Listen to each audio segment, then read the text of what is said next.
Hello, this is Running Robert, and today we're going to be talking about the Ardelyx post-approval summary for the 18th of October, 2023, in which, congratulations, we have approval. So we're going to be looking at the bullish and the bearish parts of that. I generally follow small cap pharma. I do games. So if you like what I'm doing, hey, please like and subscribe, and thank you. Disclaimer is I do own stocks and options in it. I'm an amateur investor, and any advice given should be followed up by due diligence. The information given is valid for today, the 18th of October, and this slideshow will not be updated.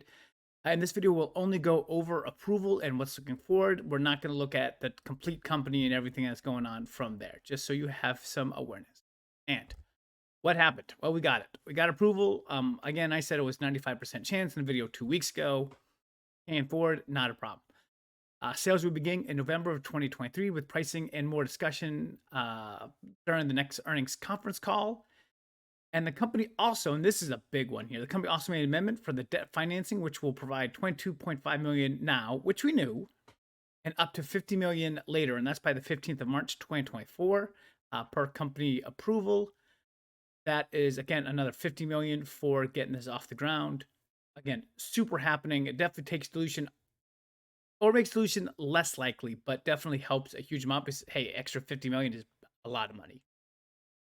Okay, so what's next? So, of course, waiting for scripts.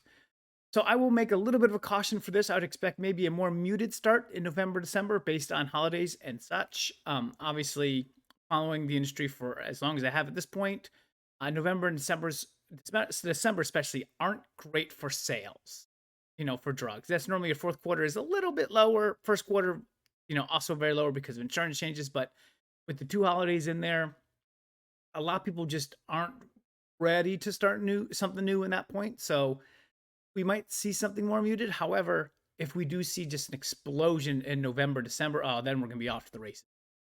The company is flush with cash. I've gone over the cash situation several times with it. We have at least a whole year plus of cash with the chance for another 50 million.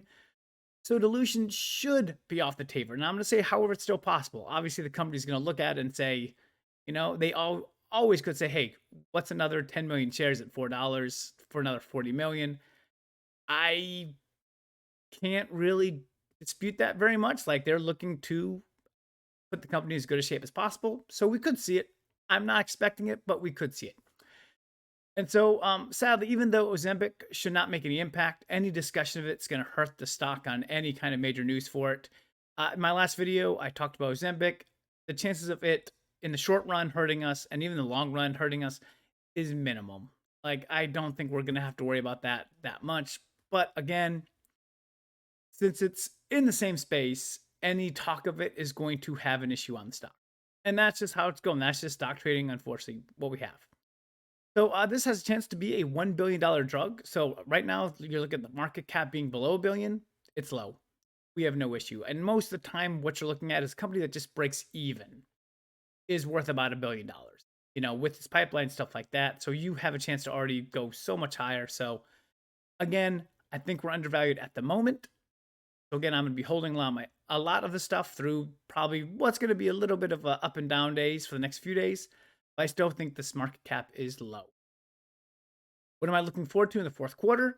So obviously, possible dilution. I just have to talk about it just in case. I don't want it to come out where they do something and someone say, you didn't tell us anything about it. Yeah, it's not likely, but I'm still going to mention it.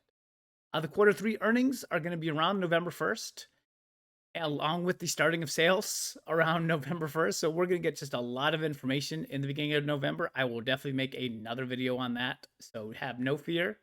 And then overall cost basis. So what is the overall cost and what do we have to sell going into this in the second quarter? They're like, well, this is what we think we're going to be up to. This will give us kind of that permanent solid number. Like, hey, this is what our costs are.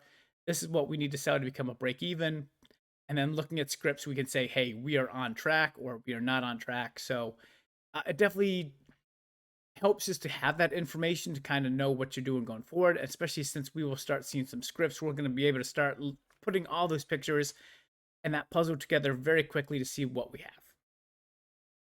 So conclusion. So with this news, the stock should stop being as speculative and start a more normal routine in which sales are the main driver of the stock unless outside information moves.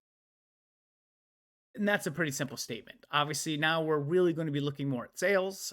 There's going to be a lot less major movement based on outside information and more a, hey, our scripts are crushing it. We're going up in price. So I expect to kind of follow that more routine looking forward. And there we go.